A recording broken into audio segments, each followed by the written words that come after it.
Yo, what's going on, YouTube, and welcome back to Goal Line Hockey. It's your boy, Kevin Forte.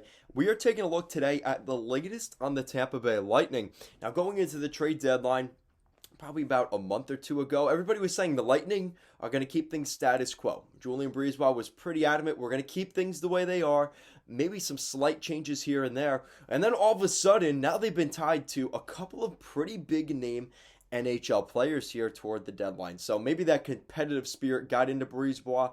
He sees some teams like the Panthers, the Leafs in his division kind of looking to bolster up, and he's thinking, damn, we're going to have to bolster up too. So we're going to talk about those two players in particular today.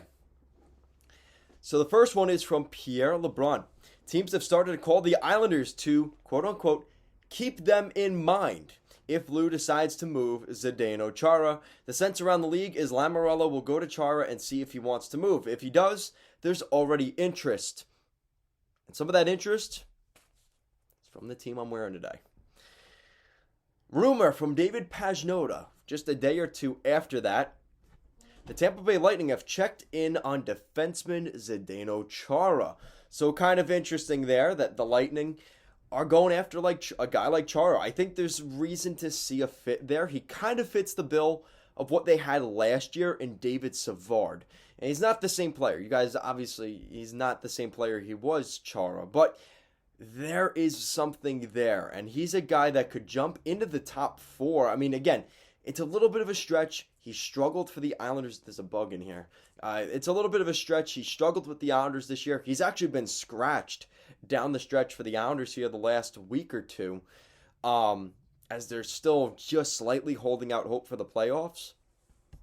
But it sounds like Chara's gone, and the Islanders may have to give him up for fairly cheap again because he's not playing. So that could definitely factor into things and make it maybe worth Tampa's while to say, listen, that veteran leadership, the off-ice intangibles that he brings in the locker room as a player are going to be worth it. And he's a guy that could drop the gloves and probably beat the crap out of somebody if he has to in the playoffs. And, you know, kind of the patrolling force on the back end. So now you got David Pagnotta again. The Tampa Bay Lightning have kicked tires on forward Claude Giroux. Now that's definitely an interesting one. Giroux is the captain of the Philadelphia Flyers. Most people are putting him at the top of the trade bait board, which I'll be posting a video on that again here this week. But that is definitely one to watch because Giroux's name it's pretty much a foregone conclusion. He'll be traded. It's just a matter of when. And the thing is with Giroux, he's going to cost a lot. The Flyers are, that's their captain. He's been there for over a decade. He's been there 12 or 13 years. It might be 15 years at this point.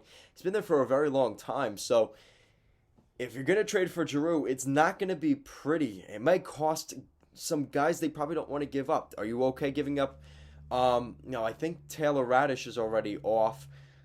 What about, unfortunately, maybe a guy like Cal Foote? Would you want to trade that? I don't think you do, but that's what it's probably going to cost. He's going to be expensive. You could trade your first-round pick. That's okay. But to some extent, do you want to keep your first-round pick in this year's draft? Those are the things that the Lightning are going to have to kind of contemplate. So definitely something to watch for. Claude Giroux, that one definitely intrigues me. Obviously, Zdeno Chara as well, but you're looking at a similar storyline here. Guys that are veteran defensemen that could bring more than just skill.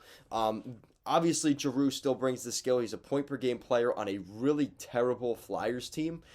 So I could definitely seeing that be a really good ad for the Lightning. It just comes down to what's the cost. And that may take Tampa out of the running because of just how expensive it could be to their prospect pool, to their development team.